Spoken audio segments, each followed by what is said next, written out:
Ireland's Foreign Affairs Minister Simon Coveney has been warned the country may not be able to survive the economic shock of Brexit after the coronavirus pandemic.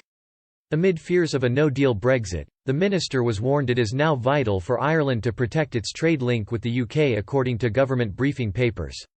Mr Coveney was also told Irish businesses and households may not recover from a hard Brexit coupled with the damage of the pandemic. Referencing the €85 billion £76 billion in trade between Britain and Ireland, the paper warned it is vital to our overall economic recovery for trade to be protected. As the country fears the potential of a no-deal Brexit, the government paper also stated the hope for an agreement by September or October.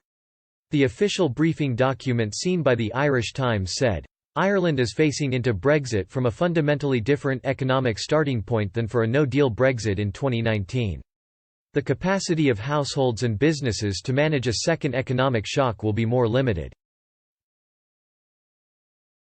The gap between the EU and UK positions remains wide, including on key issues such as the level playing field, fisheries, police and judicial cooperation and governance.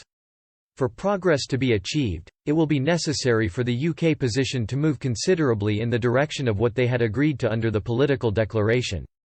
The political declaration sets out the parameters for an ambitious, broad, deep and flexible partnership. However, in negotiations, the UK has adopted a significantly less ambitious approach. The EU has set the deadline of autumn to agree a deal in order for it to then be ratified by the 27 member states.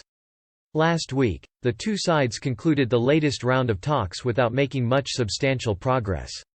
The issues of fisheries, the role of the European Court of Justice and state aid all remain unresolved between the two sides.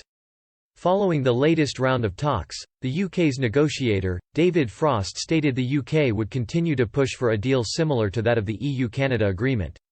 He said, "Considerable gaps remain in the most difficult areas, that is, the so-called level playing field and on fisheries.